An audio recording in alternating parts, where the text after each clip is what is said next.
چی مدت در این کشور زندگی مونه؟ مدت هاست که مون و آینده نامعلوم، اصلا معلوم نیست چی خواهد شد و چی موشه هست میگه.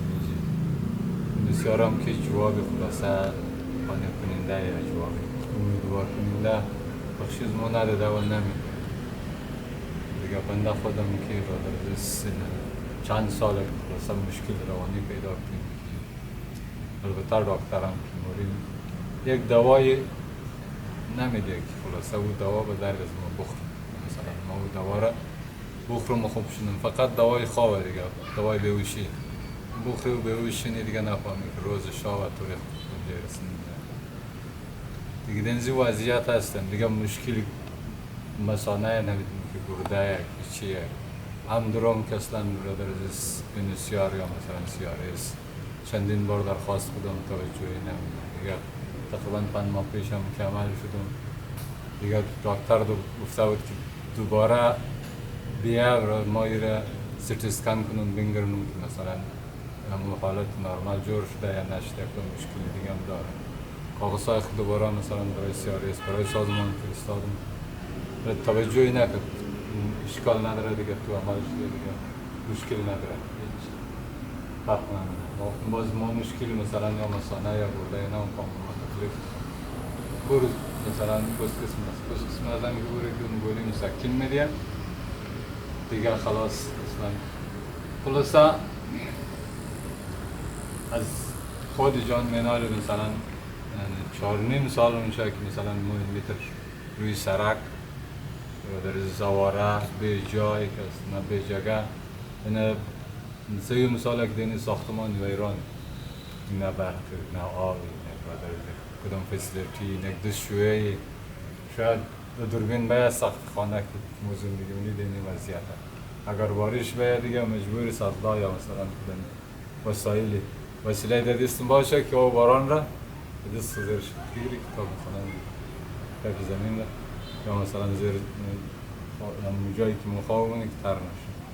خود انزی وضعیت هم زندگی منی مثلا هر هیچ کسی هیچ نهاد مثلا نهاد مسئولی که مثلا خود سازمان یا مثلا نایین یا سیاری اساسی دبلی اسکسته اصلا توجهی نداره. اصلا توجه نمیده. هر داد به داد مثلا چندین بار رفتی تظاهرات کردی. حتی شاید فیلم های شما دیده باشین که 1 نفر 4 نفر پلیس یا مثلا 5 نفر پلیس 4 دسته میورد نیست اگان گونی اشغال بدونی موشر منده. این هم از حقوق بشر، این هم از مثلا بشر دوستی. این دیگه وضعیت ما گرفتاره دیگه. اصلا ما نمیفهمیم فامیل ما مثلا در چی وضعیت زندگی نه، در چی وضعیت هست بچه های من بردازیست. خدا نخدینزی وضعیت نامشخص، این وضعیت مثلا فشار روحی یا مریضی روحی روانی گرفتاری که شاید شنیده باشیم که چندین نفر توسط امزی مشکلات ها و برادر از خود خورد الخواده است کرده دیگه. اگر مثلا شرایط بمین اینان پیش بره ممکن داره که مثلا بسیار از نفرات هست دوچار همچی حادثه شونه مثلا بسیار خودکشی یا حقاقی است چون هیچ امیدی نیست. هیچ امیدی نیست. اگر مثلا با کس افسرها صحبت کنیم مثلا با نهادهای دیگه صحبت کنیم موگه آقا هیچ کار از دست از مو برنامه. یک حرفی مثلا نگه بینمونه که امیدوار کننده باشه یا قانع کننده باشد یا امید بده بخشی آدم که آدم بدونه همین زندگیش را خلاصه ادامه بده. این ناامید که شد دماغ دیگه کار نمیکنه. بس بهترین راه اینمیه که باید خود را از بین ببرید دیگه. آخر خط رسید دیگه. این مشکلات ها ما خلاصه دست پنجه نرمونیم. این سال هاست که افتاده من کس اصلا پرسان هم نمونه که چی وضعیتی چی حالی. اگر کدام مشکلی مریضی پیدا کنی که 1000 بار بریم التماس کنی کاغذهای دکتر بکنی بازم اینا باورش برای اونا سخته. من پشت گوش جوک میگه هاش تو بر پست قسمت بر فلانی جای برو نینجی اینیشو نترکو. خلاصه اگر دکتر هم ببره خلاصه یک جای یک دکتر درست حسابی را این هم نه که برو نینجی نه مثلا مریض علاج چنه. من خود نزدیک 3 ساله دکتر مروم تا یک دکتریه که بری اونجا دیگه مثل صدایش دیگه رقم که فرق نمیشه دیگه دوستانی کس فرق نمیکنه مثلا چی میگه چی نمیگه سوالم نمونه که تو این مشکل داشت قبلا نیدوار کننده دوم تا چی حد بخشی است تو فایده رسد تا چی حد مثلا بخشی است تو مفیده یا نیه و فقط دوایر نوشتن یک دو دفعه توق منه دیگه خلاص برو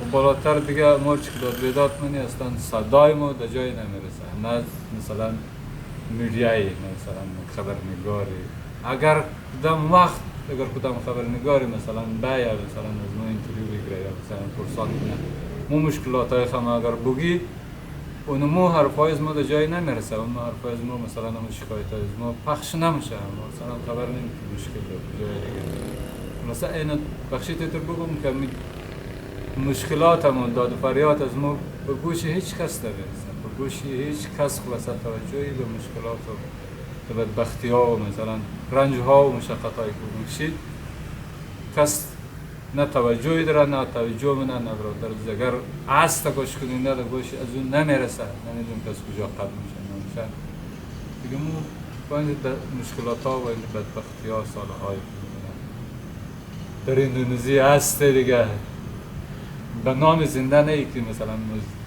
زندگی کنه زنده باشی و مترشور مفید اگر از طرف چپ کنی کنه موضوع راست طرف جواب میرسه نمیخوام استدراس کنی این مخلصه البوم شده مسموم شده ولی این توسط اسکی خیاه مش بهتر اینجا شما حق و حقوق در نمونه اندونزی مثلا بعضی نهادها هست به نام مهاجرین که اونا خودان مهاجرین و همون مدافع حقوق مهاجرین مینامن دیگه اونا کدام وقت از شما یکان پرسان و سوال جواب یا همدن در پالیشن؟ نه هیچ از حق و حقوق خبر دارین نمیج نمی ملک چی حق و حقوق دارین؟